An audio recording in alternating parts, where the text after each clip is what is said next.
ঘরে বসে থাকার আর সময় নেই। সময় আছে ঘরে বসে থাকার? সময় নেই। বিএনপি দেশকে যা অতীতে পরিচালনা করে যেরকম খাদের কিনারা থেকে সরিয়ে নিয়ে এসেছে, বিএনপি আবার সেটা করতে পারবে, কারণ পরিকল্পনা একমাত্র বিএনপির কাছে আছে। প্রিয় সহকর্মীবৃন্দ, এখন আমাদের সময় এসেছে আমি কি পেলাম তা না, সময় এসেছে আমি দেশ এবং জাতির জন্য কতটুকু করতে পারলাম, কতটুকু করতে পারলাম দেশ এবং জাতির জন্য। আজকে আপনি যদি দেশ এবং জাতির জন্য কিছু করেন, করতে পারেন, আগামী দিনে আপনার সন্তান, আপনার নাতিপুতি, এরা ভালো থাকবে, আপনার ভবিষ্যৎ বংশধর ভালো থাকবে। প্রিয় সহকর্মীরা, আজ সময় এসেছে নিজে কি পেলাম সেটা ভুলে যাবার, কি দিতে পারলাম, কি দিচ্ছি, কি দিব দেশ এবং জাতিকে। যদি দিতে পারি তাহলেই ইনশাল্লাহ আমরা কিছু পাবো, সম্মান পাবো, মর্যাদা পাবো, শান্তি পাবো। আসুন, আমাদের আজকের লক্ষ্য হোক আমাদের এই পরিকল্পনাগুলোর বাস্তবায়ন কাজ শুরু করা।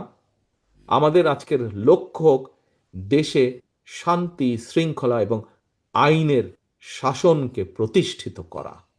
প্রিয় সহকর্মীবৃন্দ, রাজনৈতিক সহকর্মী হিসাবে আপনাদের কাছে আমি এটাই প্রত্যাশা করি যে আমাদের পরিকল্পনা যা আপনারা সারাদিন মিলে, নান্নু একটু আমার সাথে কথাটা শোনেন, ঝালকাঠির নান্নু 2 মিনিট পরে নিজে কথা বলেন, আমি শেষ করে দেবো এখনই। আজকে আমাদের পরিকল্পনা হওয়া উচিত, আমাদের সকলের প্রতিজ্ঞা হওয়া উচিত যে কাগজগুলো আপনাদের কাছে আমরা তুলে দিলাম, প্রথমেই আপনারা হাত তুলে বলেছেন, স্বীকার করেছেন। আমি ধরে নিতে চাই, বিশ্বাস করতে চাই, শুধু হাত তোলার জন্য আপনারা হাত তোলেনি, আপনারা বিশ্বাস করেন বলেই আপনাদের বিশ্বাস থেকে আপনারা হাত তুলেছেন যে এই কাজগুলো যদি আমরা শুরু করতে পারি, আমরা ধীরে ধীরে দেশের এবং দেশের মানুষের ভাগ্যের পরিবর্তন করতে পারবো। তাহলে এইগুলোর নিয়ে যেতে হবে জনগণের কাছে, এই কাজগুলোর সাথে, এই পরিকল্পনার সাথে জনগণকে সম্পৃক্ত করতে হবে, জনগণ যাতে বুঝতে পারে ইয়েস, বিএনপিরই পরিকল্পনা আছে।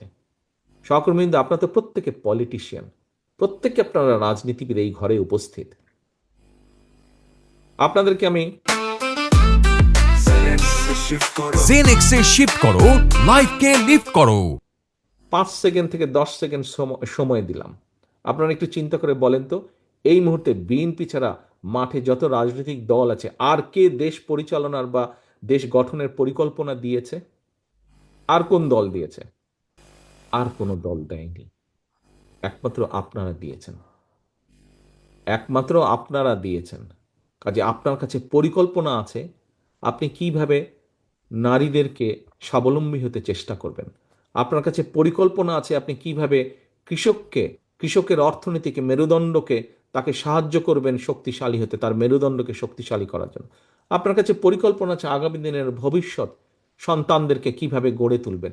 আপনার কাছে পরিকল্পনা আছে আগামী দিনের ভবিষ্যৎ প্রজন্ম, তাদেরকে গড়ে তোলার যে কারিগর, প্রাথমিক শিক্ষক, তাদের জন্য আপনি কি করবেন, তাদেরকে কিভাবে ট্রেনিং করে, তাদেরকে ট্রেনিংয়ের মাধ্যমে তাদেরকে সুন্দরভাবে গড়ে তুলবেন যাতে তারা সঠিকভাবে শিক্ষা দিতে পারে। আপনার কাছে পরিকল্পনা আছে আপনি কিভাবে তরুণ প্রজন্মকে বিভিন্নভাবে তাদের কর্মসংস্থানের ব্যবস্থা করতে হবে যাতে তারা ফ্রাস্ট্রেটেড না হয়ে পড়ে, যাতে তারা দিশেহারা হয়ে না পড়ে।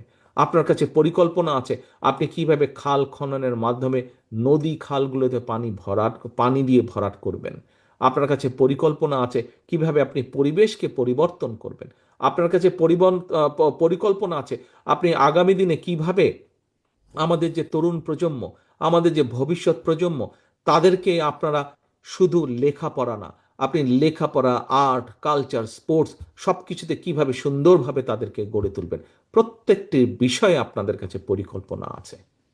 এবং একটি দায়িত্বশীল রাজনৈতিক দল হিসাবে বিএনপি দেশকে যা অতীতে পরিচালনা করে যেরকম খাদের কিনারা থেকে সরিয়ে নিয়ে এসেছে, বিএনপি আবার সেটা করতে পারবে, কারণ পরিকল্পনা একমাত্র বিএনপির কাছে আছে।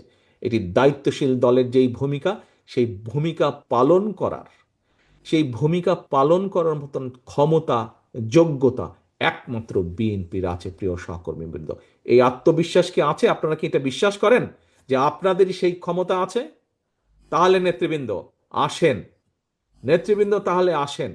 ঘরে বসে থাকার আর সময় নেই। সময় আছে ঘরে বসে থাকার? সময় নেই। আপনাকে নিয়ে যেতে হবে, আপনাকে চলে যেতে হবে। সহকর্মীবৃন্দ, আমি জানি